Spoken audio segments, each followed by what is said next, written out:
Friends, आज मैं बताने वाला हूँ आपको कि एयरबड्स अगर आप ख़रीदना चाह रहे हैं या एयर ड्रॉप्स आप लेना चाह रहे हैं तो उससे पहले ये वीडियो पूरा देखिएगा। उसके बाद आपको समझ में आ जाएगा कि आपको एयरबड्स लेनी चाहिए या नहीं लेनी चाहिए।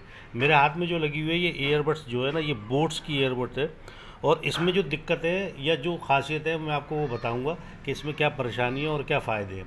देखिए, एयरबड्स जो है वो अगर आपको ख़रीदनी है तो उससे पहले आप ये डिसीजन ले लीजिए कि आपको किस चीज़ के लिए ख़रीद लिए। एक होता है कॉलिंग के लिए और एक होता है गेमिंग के लिए। अगर आप कॉलिंग के लिए एयरबड्स ख़रीद रहे हैं तो बिल्कुल बेकार है, क्योंकि एयरबड्स से कभी भी ठीक से बात नहीं हो पाती है। अक्सर इसमें आवाज़ कम जाती है और आप बाइक पर भी चल रहे हैं तो शोर बहुत ज़्यादा रहेगा, चाहे उसमें कितना भी नॉइज़ कैंसिलेशन हो। क्योंकि एयरबड्स अगर आप किसी ऑफिस में बैठकर इस्तेमाल कर रहे हैं तो आपकी आसानी से बात हो सकती है, लेकिन अगर अदरवाइज़ आप कोई भी एयरबड्स, मैं सारी एयरबड्स के बारे में बात कर रहा हूँ जो ज़्यादातर मैंने यूज़ कर रखी है। मेरा तो मानना ये है कि एयरबड्स कॉलिंग के लिए होती ही नहीं है, क्योंकि एयरबड्स आप जब भी कानों में लगाएंगे और आप उससे बात करेंगे, बहुत ही मुश्किल है कि आपकी ठीक से बात हो पाए उससे।